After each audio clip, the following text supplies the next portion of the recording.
okay and that you've survived lockdown.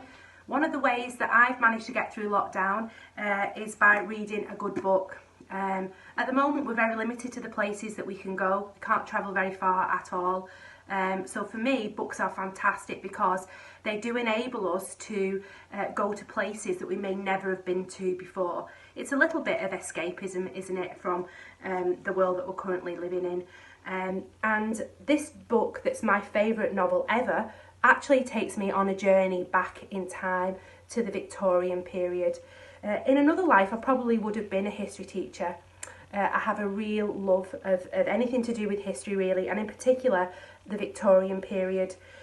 So this novel was actually written in the Victorian period, and it is by a really famous author called Charles Dickens. Now, Charles Dickens wrote many novels, but for me, his best piece of work is Great Expectations. And one of the reasons that I love it so much is because it deals with a number of central characters, and it takes us on a journey of discovery with these characters.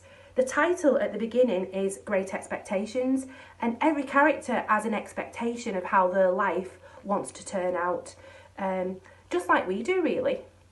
And it's really interesting to go on that journey with them to see whether what they set out to achieve actually is what they achieve. A lot of the characters have a real obsession with money, and this idea that money is the most important thing in the world.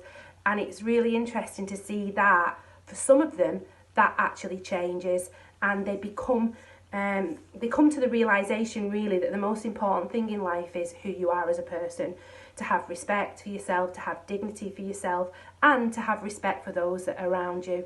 And it's a life lesson, and that's why I love it so much, because there's a real meaning behind it. Okay, so I'm going to read it to you now. This is an extract that comes from the very opening of the novel. "Hold your noise," cried a terrible voice, as a man started up from among the graves at the side of the church porch. "Keep still, you little devil, or I'll cut your throat." A fearful man, all in coarse grey, with a great iron on his leg, a man with no hat and with broken shoes, and with an old rag tied around his head. A man who had been soaked in water and smothered in mud, and lamed by stones, and cut by flints, and stung by nettles and torn by briars, who limped and shivered and glared and growled, and whose teeth chattered in his head as he seized me by the chin. "Oh, don't cut my throat, sir," I pleaded in terror. "Pray don't do it, sir." "Tell us your name," said the man, "quick." "Pip, sir." Once more, said the man, staring at me. "Pip, sir, Pip." "Show us where you live," said the man. "Point out the place."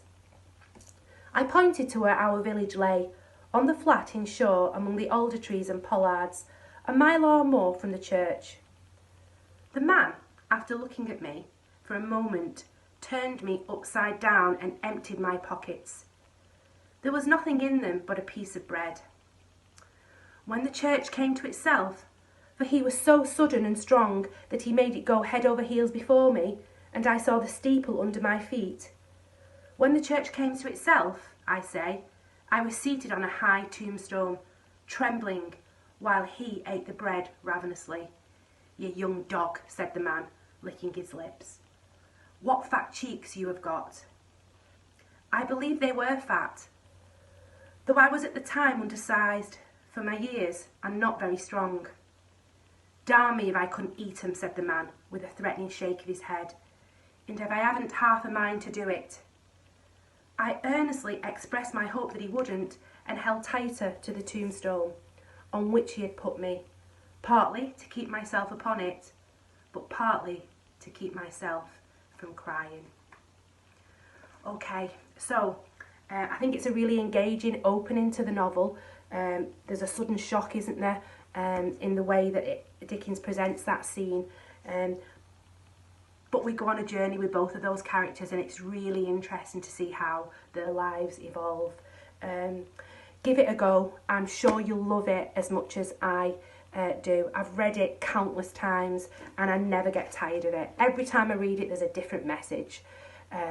So it's also a really interesting story, but it's also a life guide as well. Really important messages in here. Okay, thanks for listening. Bye.